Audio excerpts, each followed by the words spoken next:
Assalamualaikum warahmatullahi wabarakatuh. Alhamdulillahi rabbil alamin. Wassalatu wassalamu ala rasulil amin Sayyidina Muhammad wa ala alihi wa sahbihi ajma'in.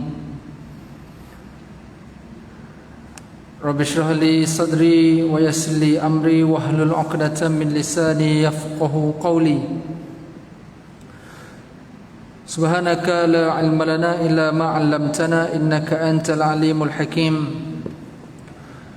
Wala haula wala quwwata illa billahil aliyyil azim. Allahumma adkhilna mudkhala sidqi wa akhrijna mukhraja sidqa waj'alna min ladunka sultanan nasira. Allahumma aftah alaina futuhal arifin warzuqna fahman nabiyyin wa hifzal mursalin wa ilhamal malaikatil muqarrabin.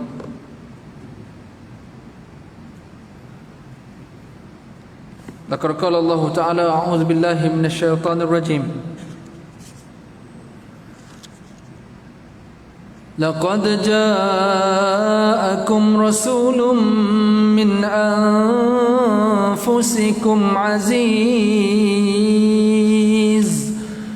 azizun alayhi ma 'anittum harisun alaykum bil mu'minina raufur rahim. Fa in tawallaw faqul hasbiyallah la ilaha illa huwa alayhi tawakkaltu wa huwa rabbul arshil azim. Sadaqallahul azim.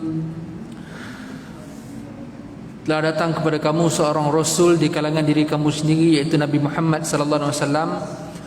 Yang Rasulullah ini terlalu mengambil berat terhadap penderitaan yang ditanggung oleh kamu, dan Rasul ini terlalu tamakkan, terlalu inginkan kebaikan kepada kamu, dan Rasul ini terlalu menumpahkan perasaan belas dan kasihnya kepada orang yang beriman. Seandainya wahai Muhammad ada di kalangan umatmu yang berpaling daripadamu, maka cukuplah dengan kau mengatakan hasbiyallah. Cukuplah Allah sebagai pelindung, dan Allah lah pemilik arasy yang besar. Alhamdulillah, tuan-tuan yang dirahmati Allah, kita bersyukur pada Allah sekali lagi dengan kurniaan iman dan Islam yang Allah beri kepada kita, dan kita syukur lagi kerana Allah bukan sekadar beri iman dan Islam, kita bersyukur kerana kita dipermudahkan Allah untuk mempraktikkan iman dan Islam kita menerusi amalan kita, dalam keadaan ada orang lain yang cuba untuk membuktikan keimanan mereka tetapi dengan cara yang mungkin tidak dapat sebagaimana kita.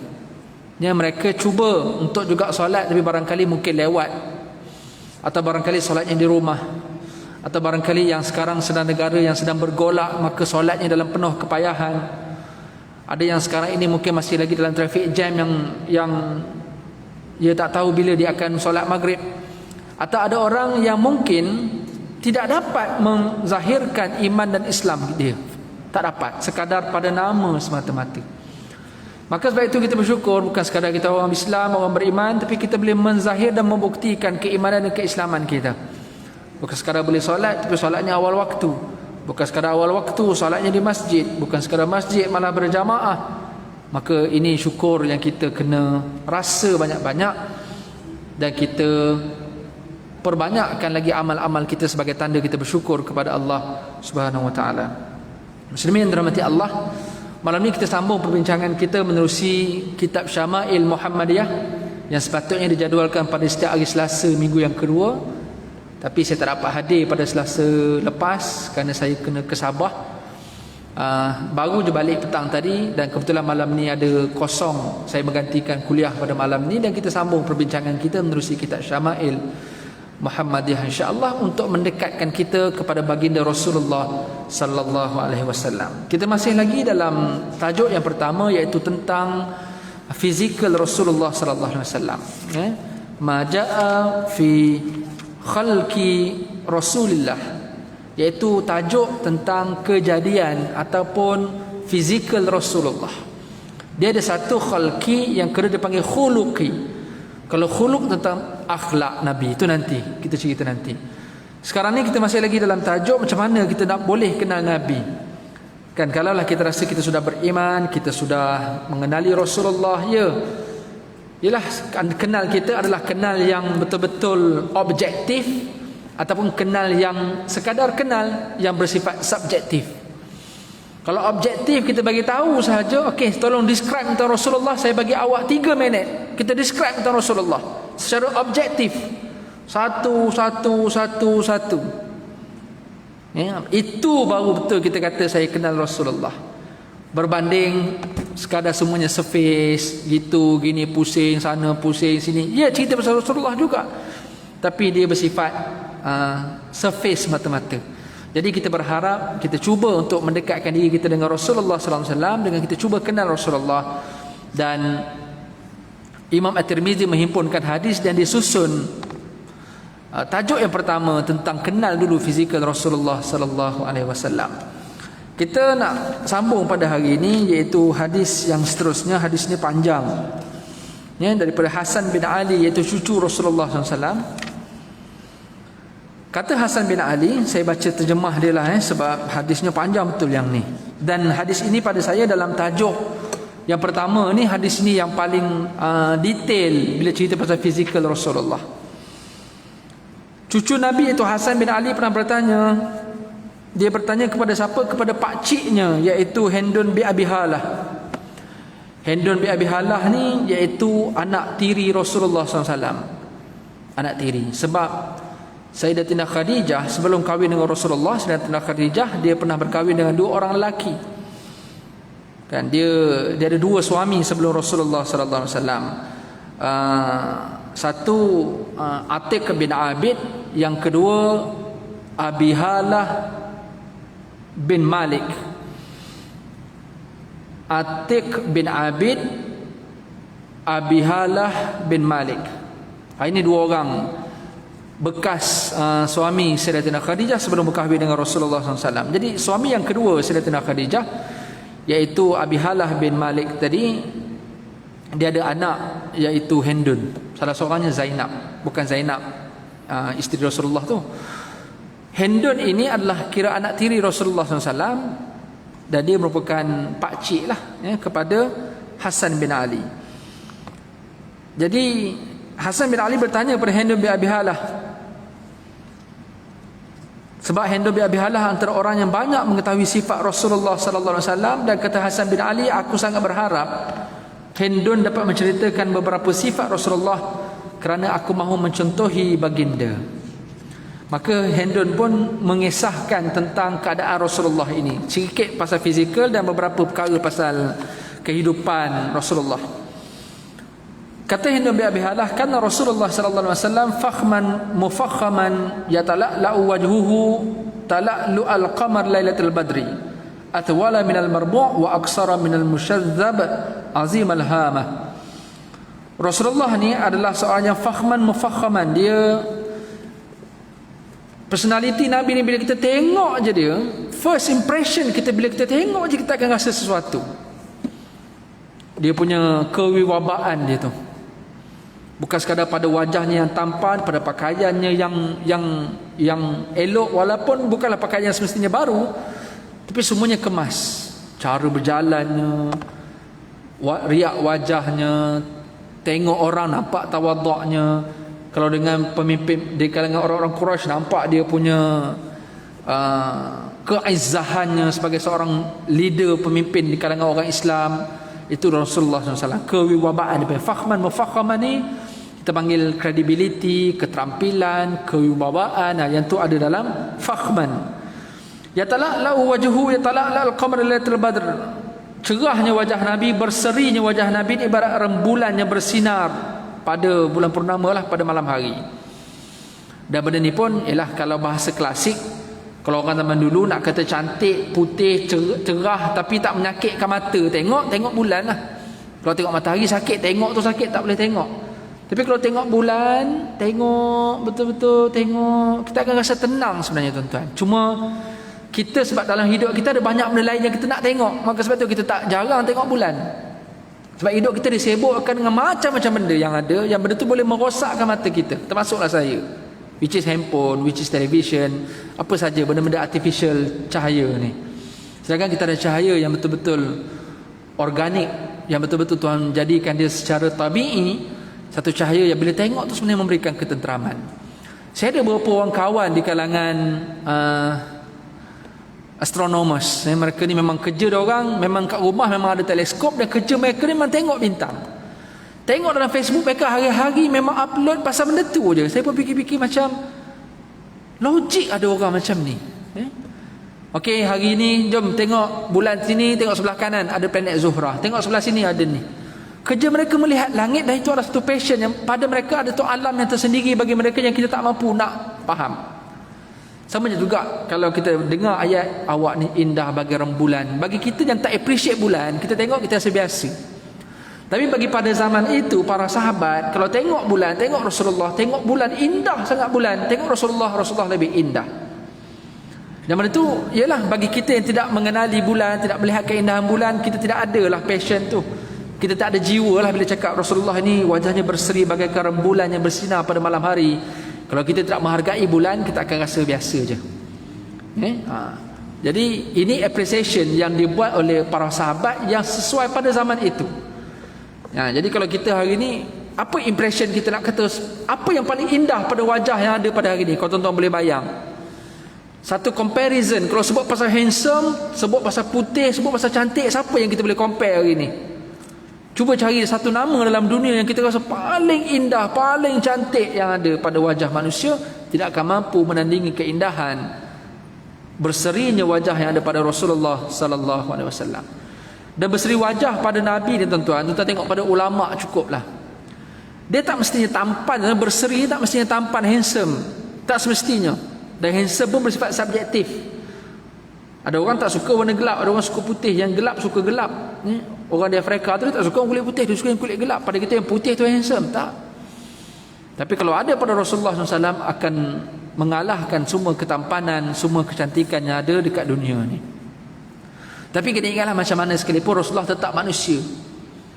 Rasulullah tetap manusia. Janganlah diagungkan baginda Rasulullah sehingga menyamatarafkan Rasulullah tu dengan Allah, sehingga dia tak sama macam makhluk pula. Janganlah macam tu. Laqad ja'akum rasul min anfusikum. Ingat ayat yang saya baca, iaitu ayat yang kedua terakhir surah At-Taubah. Telah datang kepada kamu seorang rasul di kalangan diri kamu sendiri, iaitu di kalangan manusia. Dan kebetulan ayat itu turun pada orang Arab, di kalangan orang Arab. Jadi maksud manusia. Macam mana kita nak melakukan pujian kepada Rasulullah, kecantikan ke, keindahan ke, kewibawaan ke, apa sahaja, namun satu benda yang kita kena letak, Rasulullah tetap manusia, tapi manusia yang teragung. Dan kita tidak mahu melampau-lampau dalam memuji baginda Rasulullah SAW, sehingga kan Rasulullah itu diletakkan setaraf dengan Allah Subhanahu Wa Taala. Dan itu mungkin tidak berlakulah kepada kita ahli sunnah wal jamaah ni, walaupun kita memuji Rasulullah dalam selawat, dalam qasidah, dalam apa. Dan taklah pula kita sampai condemn orang yang memuji Rasulullah dalam qasidah dan selawat sehingga kata ini memuji melampau-lampau. Sedangkan barangkali passion kita tidak memahami maksud qasidah itu. Kita tidak berapa faham bahasa-bahasa gurindam, bahasa-bahasa bunga-bunga yang ada pada pujian, maka kita cepat untuk menghukum, oh ini qasidah semua ni memuji melampau sehingga Rasulullah segala-gala. Bukanlah sampai tahap macam tu. Kita jangan sampai nak menjadikan Rasulullah itu manusia sehingga kita menghina pula Rasulullah, dan janganlah sampai kita memuji dan mengangkat Rasulullah sehingga memuliakan Rasulullah itu setaraf dengan Allah Subhanahu Wa Taala. Wasatiyah, iaitu kita wasatiyah, kita sederhana dalam apa saja tindakan kita. Namun dalam sederhana itu kita kena letakkan Rasulullah itu lebih berbanding yang sederhana.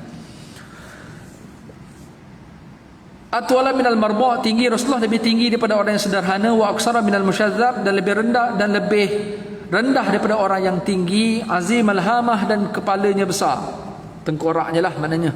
Sebab orang Arab tuan-tuan, bandingan kita kecil sikitlah tengkorak kita, kepalanya besar. bukan besar kepala. Besar kepala lain tuan-tuan. Rajul sya'ri, rambutnya beralun, bukan lurus dan bukan kerinting. Sebab Rasulullah pernah rambut panjang, kita akan cerita pasal rambut nanti. Bila time panjang memang nampak beralunnya rambut. In faraqat aqisatuhu farqa wa illa fala yujawizu sya'ruhu syahmatal uzunaih. Nabi ni kalau rambutnya panjang, kalau depannya terurai, maknanya terbelah dua, Nabi akan buat dua belahan, kanan satu, kiri satu. Cuma tengok kesesuaian lah. Ada orang yang mungkin tengah, untuk belah duanya tengah. Ada orang macam saya belah duanya ke kanan sikit, sebab ada kebetulan lainnya macam tu. Kalau belah tengah tak jadi lah tuan, pelik mukanya. Dan benda ni bukan satu benda yang kita wajib pula tuan-tuan, makna kena belah tengah macam Rasulullah, tak pula macam tu.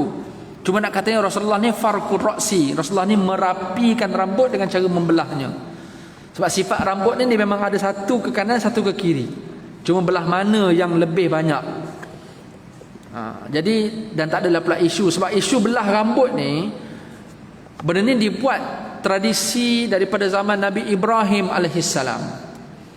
Kalau dalam tafsir Ibn Kathir, sebelum Nabi Ibrahim dilantik menjadi Nabi, Nabi Ibrahim ni telah diberikan beberapa ujian-ujian dan Nabi Ibrahim berjaya melaksanakan ujian-ujian dan perintah tersebut.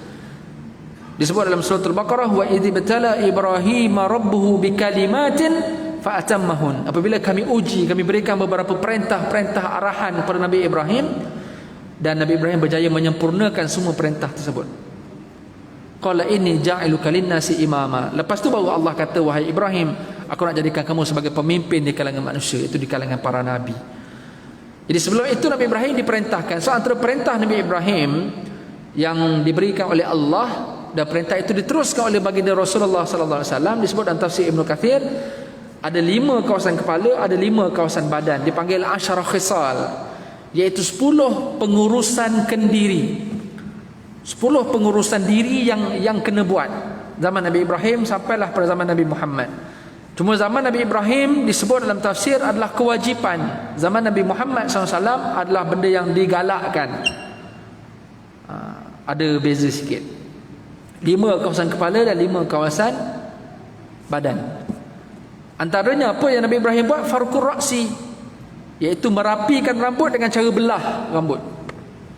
Kalau ikut ayat, farqur ra'si ni belah kepala tuan. Jadi belah kepala ni maksudnya belah rambut lah, bukan ambil parang belah kepala. Farqur ra'si ni iaitu ambil satu tangan ataupun ambil satu alat tu adalah sikat, dan kita belahkan rambut tu untuk tujuan merapikan rambut. Itu Nabi Ibrahim buat, farqur ra'si. Kemudiannya menipiskan qassus syarib, menipiskan misai. Menipiskan misai ini dibuat oleh zaman Nabi Ibrahim, diteruskan sehingga zaman Nabi Muhammad SAW. Misai nipiskan, janggut simpan.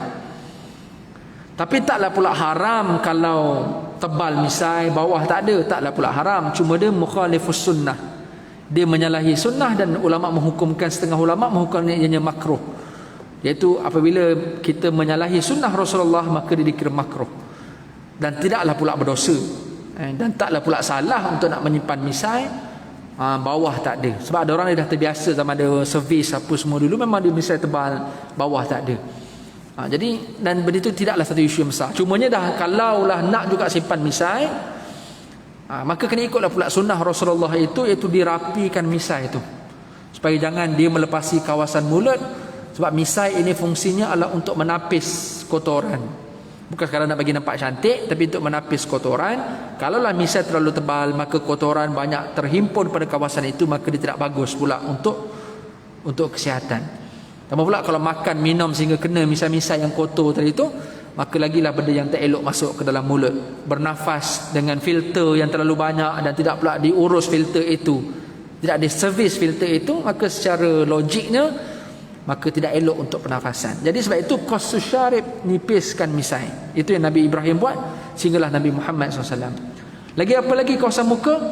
Iaitu al-istinsyak, masuk air dalam hidung. Istinsyak banyak-banyak. Kalau musim Covid lagi lah elok istinsyak banyak-banyak. Asal keluar rumah aja balik istinsyak. Macam kita duduk berwuduk tu, Selama ni kita tinggalkan istinsyak, masuk air dalam hidung. Kalau boleh time-time Covid ini banyakkan untuk kita istinsyak, masuk air dalam hidung hembus, masuk air dalam hidung hembus. Lagi apa? Madmadah, berkumur-kumur pula. Nombor 4 itu juga Nabi Ibrahim buat, Nabi Muhammad pun buat. Kalau kita hari ni nak guna mouthwash apa sahaja yang kita ada, betadine ke apa sahaja, zaman Rasulullah lagi dah digalakkan untuk kita berkumur banyak.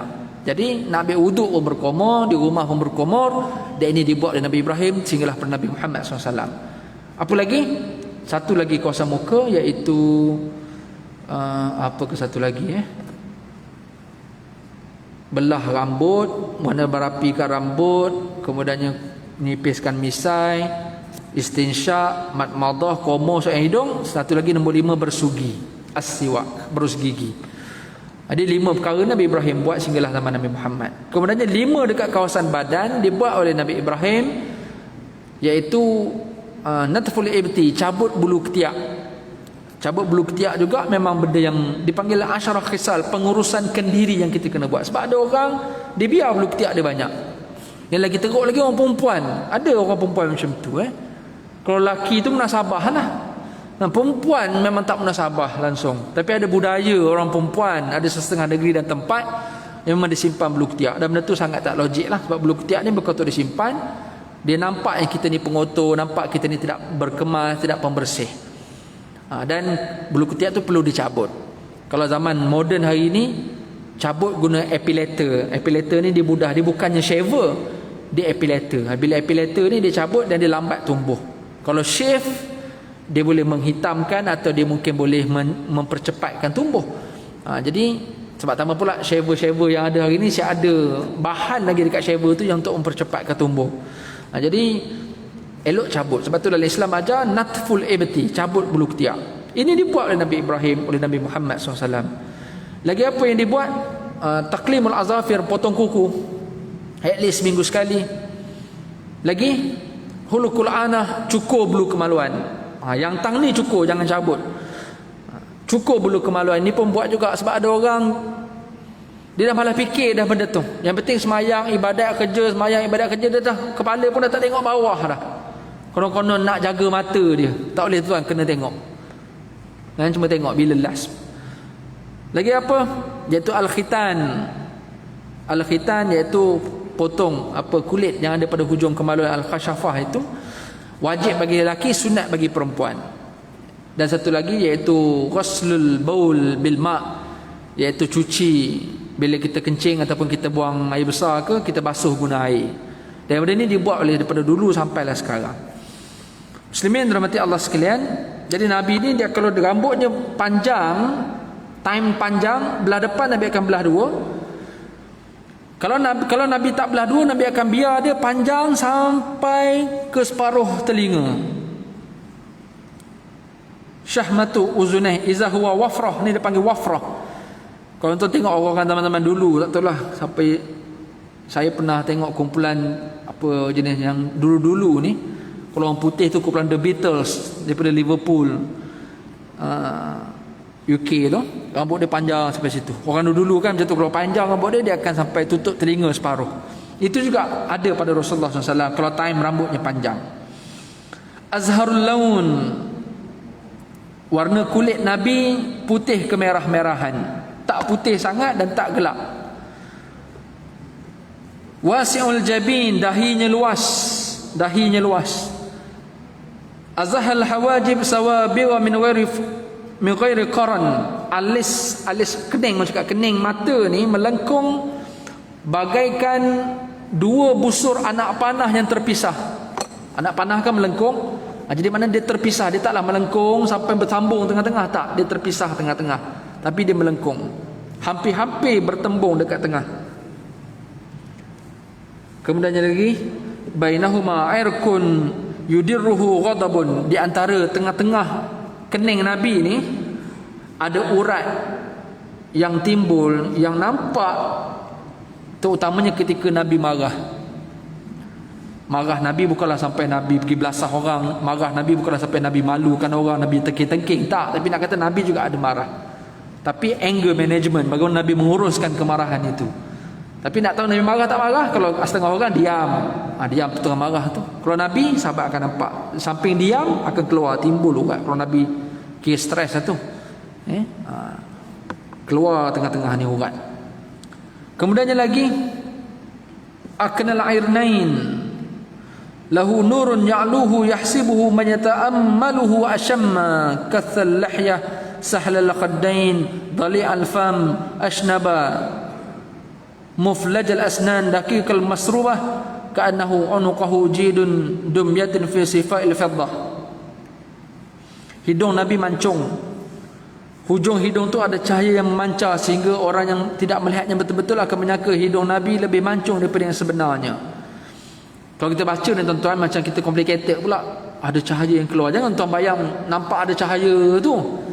Maksudnya cantiknya hidung Nabi, kalau kena cahaya matahari nampak berkilat hidung. Nak katanya mancungnya hidung tu. Ini bahasa macam ni tuan-tuan, kalau tengok bahasa-bahasa klasik, kan kita akan nampaklah hidungnya mancung bak seludang. Apa yang kita boleh faham? Mancung bak seludang. Janganlah bayang seludang tu, hidung macam seludang. Taklah. Tapi nak katanya mancungnya dia. Jadi cahaya ni bukan maksud nampak cahaya kalau tenggelam nampak cerah. Bukan macam tu maksudnya. Ya, isu tangan keluar cahaya tu, itu cerita lain. Itu mukjizat, tu cerita lain. Cuma yang tentang fizikal, dia bukan mukjizat. Fizikal adalah fizikal. Kena ingat, min anfusikum. Nabi ni manusia. Jangan tiba-tiba fizikal pun dah Nabi bukan macam manusia dah. Tak, Nabi tetap manusia. Cuma hidungnya mancung. Orang Arab memang hidungnya mancung. Jadi pujian seorang Arab iaitu Hindun bin Abi Halah kepada seorang Arab yang lain iaitu Nabi Muhammad SAW, maka dia kata ini hidung mancung. Jadi seolah-olahnya nampak ada cahaya mancar. Jadi kalau kena matahari nampak, kalau tak tengok betul-betul nampak lebih panjang daripada hidung orang lain macam tu. Kemudiannya janggutnya tebal, misalnya nipis, kasallihyah janggutnya tebal, sahlal khaddain, pipinya mulus, berarti bersih tuan-tuan. Bersih. Kemudiannya ialah orang Arab dia tebal lah dagingnya kawasan pipi ni. Dali'il fam, mulutnya lebar. Orang Arab mulutnya besar. Ashnab ni giginya jarang. Maknanya bukan rapat sangat. Giginya jarang-jarang sebab orang Arab ni giginya besar-besar. Jadi nampak jarang-jarang tu. Tapi bukanlah jarang yang sampai mengaibkan pula. Sebab ada setengah orang kita nampak gigi jarang tu buruk kan. Contoh apa, pemain bola Ronaldo. Bukan Ronaldo Cristiano Ronaldo, Ronaldo dulu yang Brazil tu. Kalau kita tengok jarang macam tu, kita rasa tak cantik zaman kita. Tapi zaman dulu jarang gigi tu cantik. Sebab tu Nabi melarang untuk menjarangkan gigi. Sebab tradisi pada zaman tu orang Arab memang gigi mereka jarang, tapi jarang dia ada satu jarang yang memang cantik pada masa tu. Kita kata barangkali trend, siapa yang tak ada gigi jarang tu maknanya tak apa cantik. Jadi orang pakai asah gigi supaya nampak jarang. Maka Nabi melarang mengasah gigi tu. Sebab tujuan tahsin niat untuk nak bagi cantik. Jadi kalau kita hari ni gigi rapatkan supaya tak ada kaviti, tak ada caries gigi dan sebagainya. Jadi kita rapat, kita pakai apa, benda apa dia panggil tu? Braces tu. Kita rapatkan gigi bukan nak bagi cantik. Cantik tu adalah objektif yang ketiga, keempat. Yang pertama sebab apa? Sebab nak sihatkan gigi. Sebab kalau jarang ataupun depan ke belakang tak terurus, tak susun gigi tu, maka pakai braces menyebabkan jadi elok, jadi susun elok. Makanan pun tak senang lekat, bila tak lekat taklah rosak gigi dan sebagainya. Jadi tujuannya bukan tahsiniat, tujuannya al-hajiyat. Ada keperluan dekat situ. Tapi kalau tahsiniat, gigi dah elok. Dah elok dah gigi, macam ni dia ubah supaya nak tajamkan gigi. Semua sebab ada orang dia buat ubah muka jadi macam muka setan ada kan, yang tuan tengok kat internet tu, dia tattoo muka, telinga pun dia ubah bagi tajam, gigi pun dia ubah semua jadi tajam. Ini hukumnya haram. Tapi kalau buat kerana keperluan, gigi yang jarang dirapatkan, gigi yang ke depan ke belakang disusun dengan elok dan sebagainya. Mana yang mungkin warnanya tak elok, dia buat pula apa crowning ke apa, semua tu adalah tujuan untuk kesihatan gigi. Maka itu dibenarkan. Gigi Nabi jarang namun teratur, rapi dan cantik. Daqiqil masrubah, ada bulu dada yang halus. Ka'anna unuqahu jidun dumyati, lehernya indah. Maknanya nampak leher lah. Sebab kalau orang yang terlalu gemuk maka tak nampak leher. Jadi Kalau orang tu orang panggil apa, ada jawline. Jadi nampak tulang rangka pipi tu, nampak leher, tu dipanggil. Ini dipanggil jildun dumyati fi sifatil fiddah. Leher jinjang, kita kata leher itu indah, tegak, kuat. Orang Melayu kata jinjang. Lagi apa dia lagi pasal Rasulullah? Bentuk tubuhnya sederhana, mu'tadilal khalqi. Maknanya sederhana dekat sini, tak gemuk, tak kurus. Badannya berisi, badina mutamasika sawa al-batni wa sadri. Badannya berisi seimbang, perut dan dada sama rata. Ini suspend tuan-tuan, masuk ceramah. Ini suspend, tang ni suspend sikit kita. Jadi Nabi punya dada dengan perut ni sama rata. Jadi kita usaha tuan-tuan untuk tu. Aridus sadri, dadanya lebar. Ba'ida ma bainal mankibain dakhmal karadis. Dadanya lebar, kedua bahunya jauh. Ba'id ma bainal mankibain, dua bahu jauh, kita kata bidang, bahu bidang. Dada bidang sebab bahunya jauh. Dakhmal karadis, tulang-tulang sendi ni jenis besar-besar. Orang Arab lah kita kata, orang Arab ni rangka dia besar. Anwarul mutajarradi mausul ma bainal labbati wasurrati bi sya'rin. Mana bahagian badan yang tak ada bulu, orang Arab banyak bulu tuan-tuan. Dada ada bulu, tangan ada bulu, ni ada bulu, muka penuh bulu. Tapi mana yang tak ada bulu bersih. Entah mungkin biasa tengok kau orang yang ada jambang, tapi dia jambangnya ada sini, tapi tangan lain bersih. Ada orang yang bulu penuh bulu, dia tak jaga kebersihan tu sehingga kita tengok tu serabut tengok. Ada orang ada, Nabi ni janggut tebal. Ada orang kita tengok janggut tebal tapi nampak kemas. Ada orang janggut tebal habis semak samun. Jadi kita kena urus dengan elok, dan inilah yang ada pada baginda Rasulullah sallallahu alaihi wasallam. Jangan sampai kita nak buat mengikut sunnah Rasulullah dan sehingga nampak tidak kemas, sedangkan Rasulullah itu sangat kemas. Sebab tu disebut sebagai kewibawaan, credibility, charismatic. Benda yang kita tengok kita nampak indah, dia tak nampak serabut.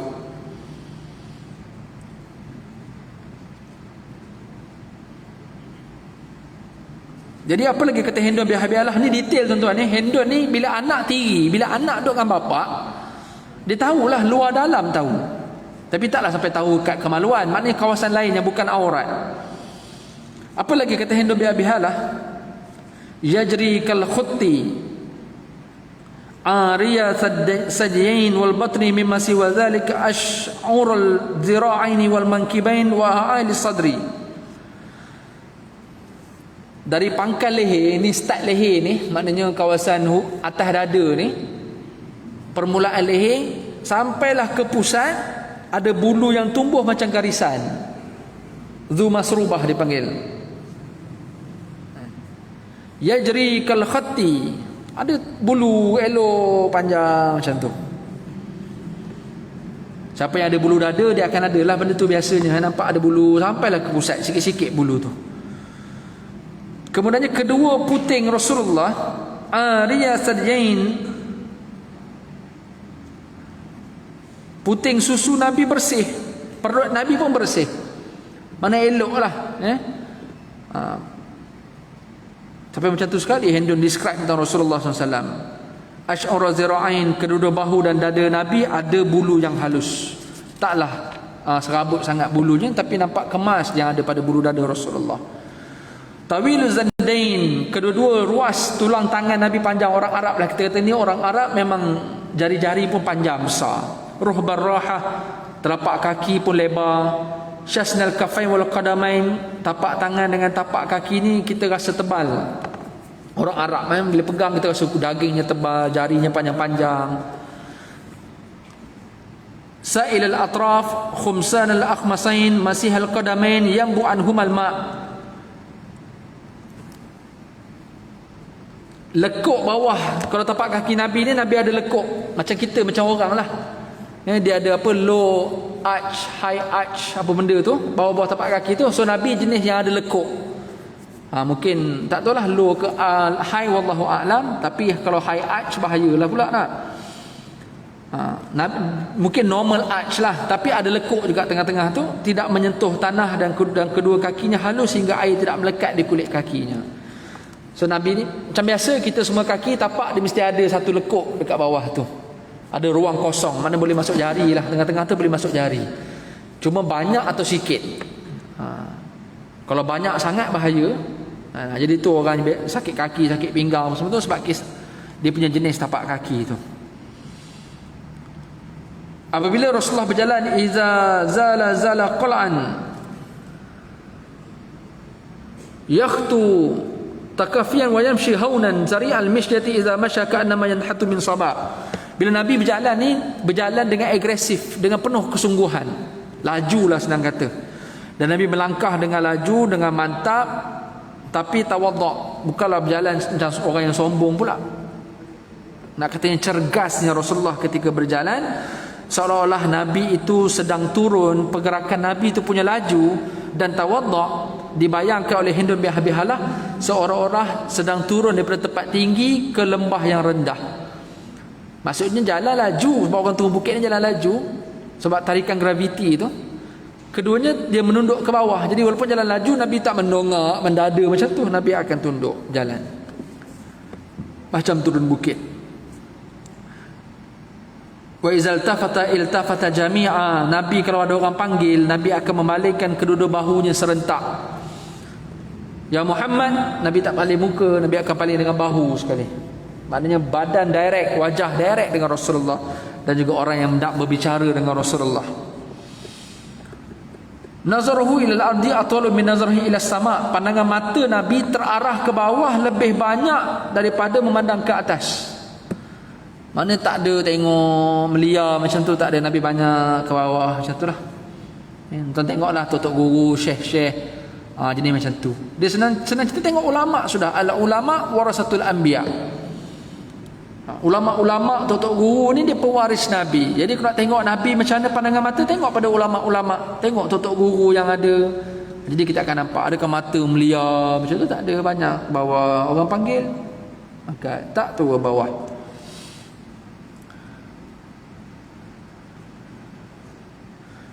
Jullu nazarhi mulahazahu yasuku ashabuhu yabduru man laqiya bis salam.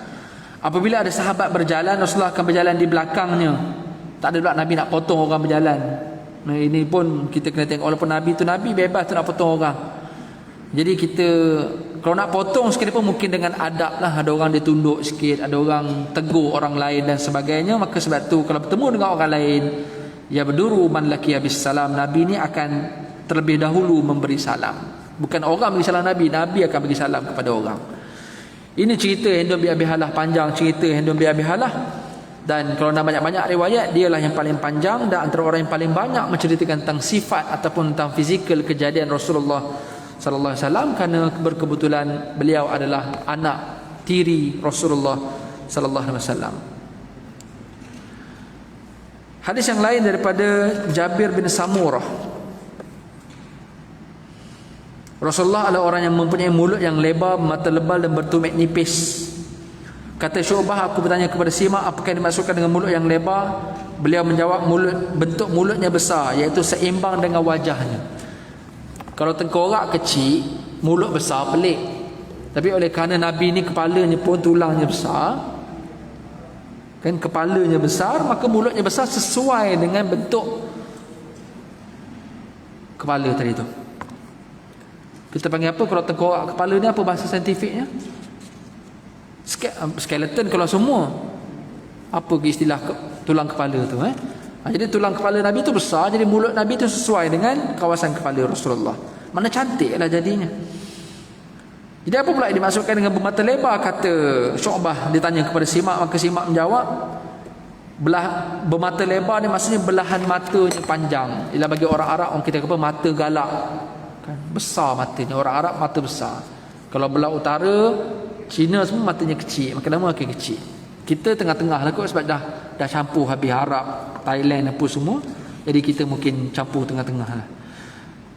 Apa yang masukkan dengan tumit nipis? Maka Simak menjawab, daging tumitnya sedikit. Sebab Nabi orang yang banyak berjalan, jadi taklah pula. Jadi sebab ada orang Arab, tradisi orang Arab ni ada jenis yang tumitnya terlalu tebal, sehingga nampak teruk lah. Maknanya tebal itu menunjukkan sama ada sakit kakinya, dengan dia punya betis tebal, tumit tebal, dengan gaut lagi. maka tak cantik nampak susunan kaki tu. Saya pernah duduk Mesir 4 tahun setengah. Jadi kita boleh nampak ada orang Arab yang kakinya cantik, walaupun dia orang Arab badan besar, tapi kakinya sesuai. Ada orang Arab badan besar dengan kaki besar, dengan tumit pun besar, jadi nampak tak elok lah benda tu, dan nampak tak sihat. Ada pun Rasulullah SAW tumitnya nipis bukan berarti Nabi ni sakit, tapi sesuai dengan bentuk kaki yang ada pada Rasulullah SAW. Kata Jabir bin Samurah, aku melihat Rasulullah pada satu malam yang diterangi dengan bulan purnama. Zaman dulu lampu tak ada. Bila ada bulan, orang suka tengok bulan sebab tak ada benda lain yang nak tengok pada waktu malam. TV tak ada, telefon tak ada. Jadi kita akan menikmati alam. Macam tuan-tuan pergi camping, pergi mana-mana, kita akan menikmati alam yang ada. Jadi kata Jabir, aku melihat Rasulullah pada satu malam yang diterangi dengan bulan purnama. Pada waktu itu, baginda memakai pakaian berwarna merah. Dan aku memandang Nabi, dan aku pandang bulan silih berganti. Kata Jabir, Nabi lebih indah daripada bulan purnama. Kalau tuan-tuan biasa duduk dengan tok guru, biasa duduk dengan ulama, tuan-tuan mungkin boleh buat perbandingan. Apa yang tuan rasa cantik, maka tuan cuba banding dengan orang yang indah yang ada pada hadapan tuan-tuan itu. Dan itulah yang cuba digambarkan oleh Jabir bin Samurah. Wallahu a'lam. Kita pergi laluan ke azan, lepas tu kita buat sikit kesimpulan insya-Allah.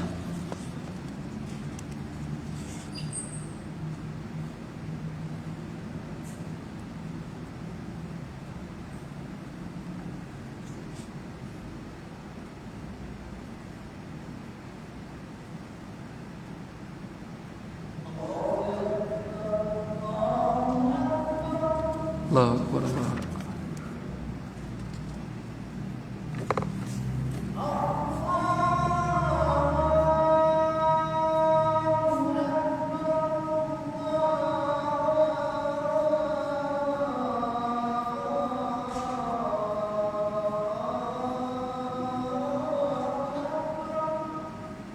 Allahu Akbar, Allahu Akbar.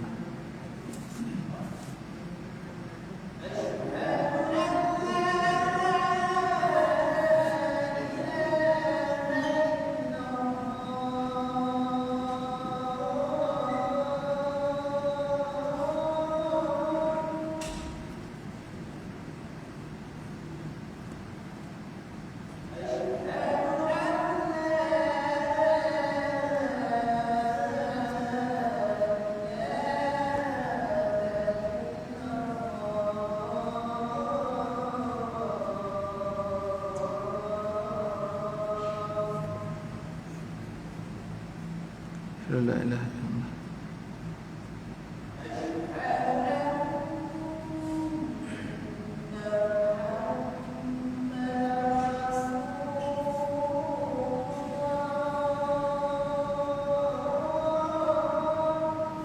Asyhadu anna Muhammadar Rasulullah.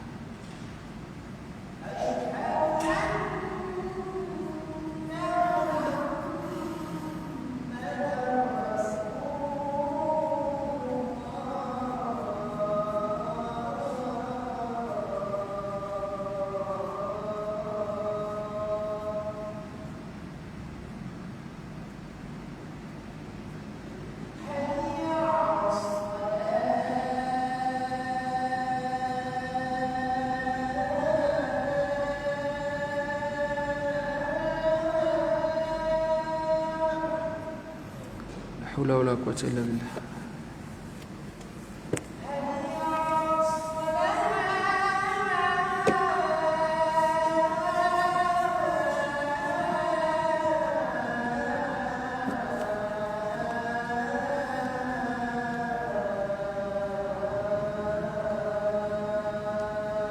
La haula wala quwwata illa billah al-aliyyil azim.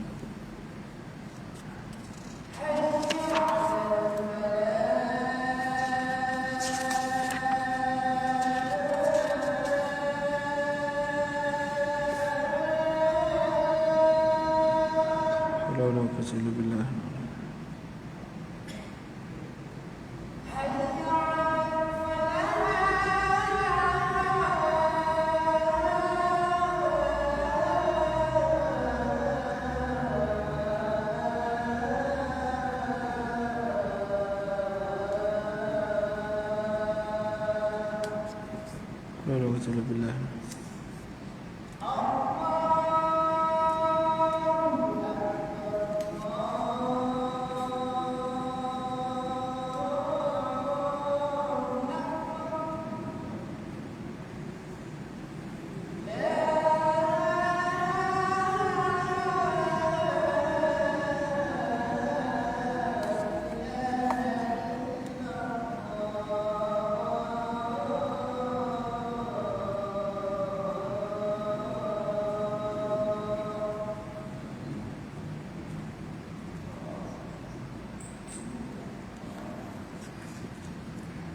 اللهم صل على محمد وعلى آل محمد اللهم رب هذه الدعوة التامة والصلاة القائمة محمد الوسيلة والفضيلة والشرف والدرجة العالية الرفيعة بسم مقام محمود الذي وعدته إنك لا تخلف الميعاد.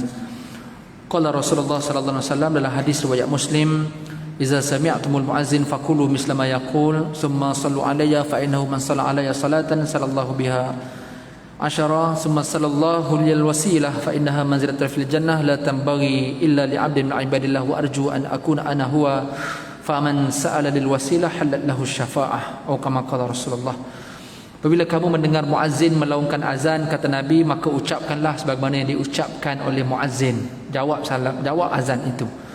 Kemudian kamu berselawatlah kepadaku selepas azan, kerana sesiapa yang berselawat sekali, Allah akan berselawat kepadanya sebanyak 10 kali.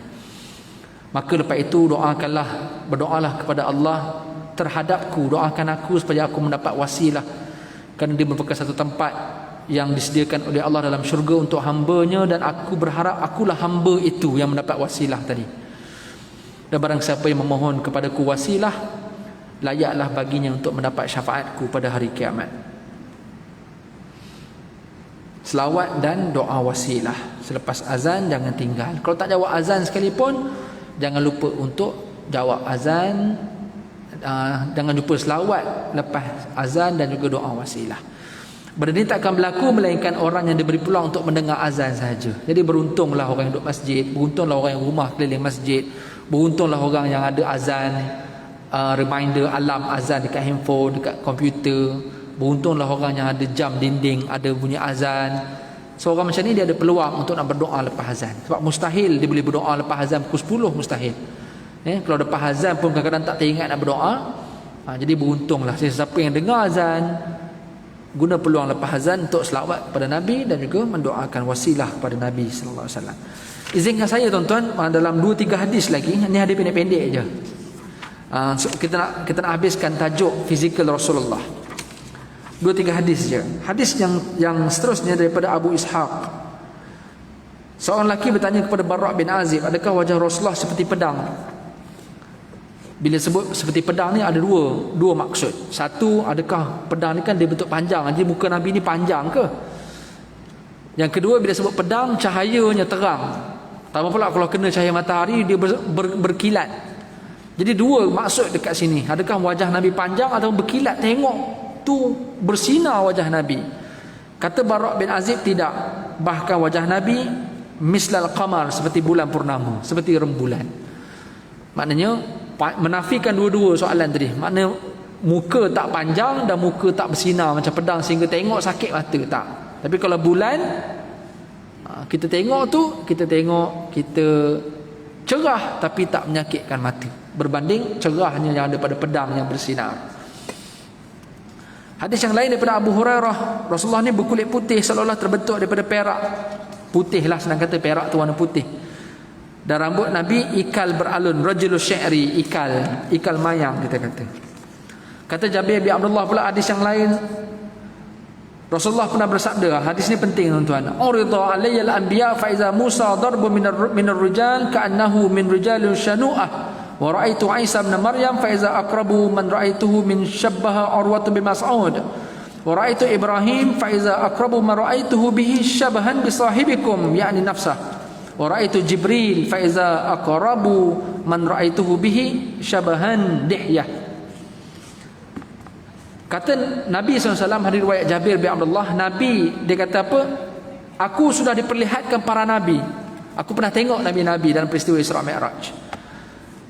Nabi Musa kelihatan seperti seorang lelaki daripada suku Shanu'ah. Shanu'ah ni ada sebuah kabilah di Yaman. Dia bentuk badannya sederhana, tak gemuk dan tak kurus.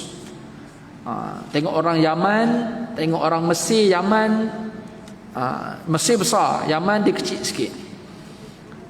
Mana Syekh Ali kita, tu kecil sangat, yang besar sikit pada Syekh Ali. Itu kata Nabi, itu bentuk Nabi Musa.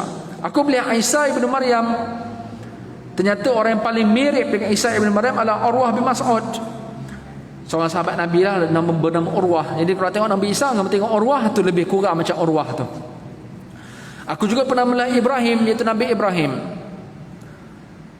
Ternyata seorang yang pernah aku lihat yang paling mirip dengan Ibrahim, kalau kamu nak tahu, ni sahabat kamu ni, iaitu Nabi SAW. Nabi dengan Nabi Ibrahim ada keturunan Nabi Ibrahim, Ismail, keturunan Rasulullah SAW. Daripada Nabi Ishak lahirlah Nabi Yaqub, keturunan Bani Israel. Dan aku juga pernah melihat malaikat Jibril.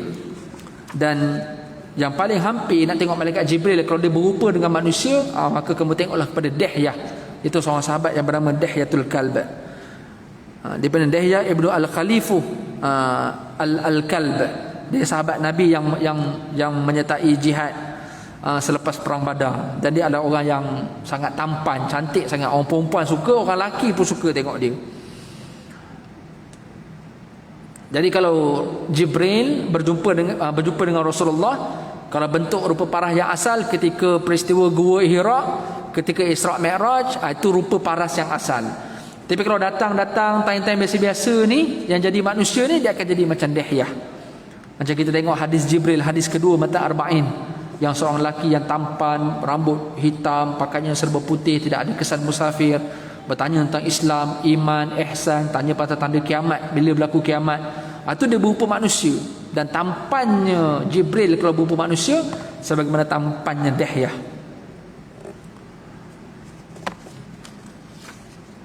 Kalau zaman Nabi dulu, masa pemerintah Rom dengan Parsi ni kuat, jadi antara delegasi yang Nabi hantar pergi jumpa dengan Herakles ataupun Hercules tu adalah Dihyah.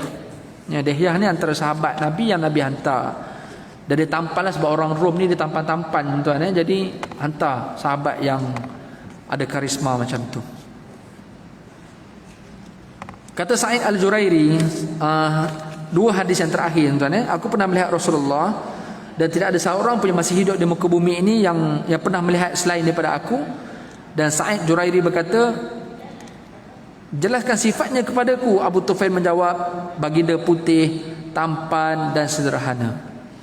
Sa'id Jurairi dia dengar Abu Tufail berkata, ni masa dah kira zaman-zaman penghujung zaman sahabat nak masuk ke zaman tabi'in.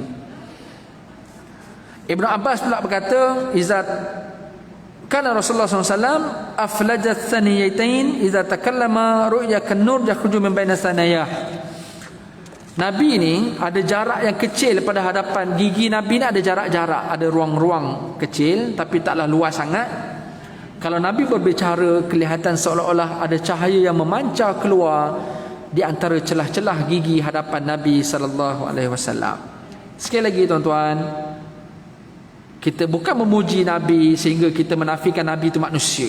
Nabi tetap manusia, dan digambarkan oleh Ibnu Abbas, cahaya-cahaya itu bukanlah bermaksud cahaya terang. Kalau gelap sampai gigi Nabi itu putih terang macam cahaya, tapi maksud cahaya itu adalah mutiara-mutiara yang keluar pada mulut Nabi ni, bahasanya, keindahannya, tutur katanya, susunannya, dan maksud yang disampaikan menerusi kata-katanya. Dahlah gigi itu tersusun cantik di kalangan gigi yang orang suka. Mulut dah lebar, sebab zaman tu tradisi orang Arab, siapa mulut kecil akan kena kutuk. Siapa yang tak ada bulu, orang tak apa suka. Siapa yang kaki kecil kena kutuk. Contoh Muaz bin Jabal, bukanlah kena kutuk, berarti macam kena sindir. Antaranya yang kena sindir siapa yang mulut kecil. Jadi orang Arab ni semua mulut besar. Jadi Nabi mulut besar sesuai dengan tengkorak. Dan antaranya gigi Nabi jarang. Ini orang yang ada gigi jarang pada masa tu orang suka. Jadi gigi Nabi jarang bukan sekadar cantiknya gigi, bahasa, kata-kata, perkataan, perbualan Nabi semuanya indah. Jadi apa saja yang keluar daripada celah gigi, celah mulut Rasulullah itu semuanya keindahan bagi para sahabat yang menyukai Nabi sallallahu alaihi wasallam. Aku qauli hadza, itu sahaja pada malam ni. Nanti kita sambung bab yang kedua, majaa fi khatamin nubuwati, iaitu cerita pasal tanda kenabian Rasulullah. Dekat fizikal Nabi ni ada tanda kenabian. Wallahu a'lam, tu kita bincang dalam kuliah yang akan datang. Auzubillahi minasyaitonir rajim. Bismillahirrahmanirrahim. Allahumma 'allimna ma yanfa'una wanfa'na bima 'allamtana. Allahumma ij'alna minal ladzina yastami'una al-qawla fattabi'una ahsanah. Sallallahu ala sayyidina Muhammad wa ala alihi wa sahbihi ajma'in, walhamdulillahi rabbil alamin. Subhanakallahumma bihamdika asyhadu an la ilaha illa anta wa nastaghfiruka wa natubu ilaik. Bismillahirrahmanirrahim. Wal 'asr innal insana lafi khusr illa alladhina amanu wa 'amilus solihati wa tawasaw bil haqqi wa tawasaw bis sabr. Wassalamu alaikum warahmatullahi wabarakatuh.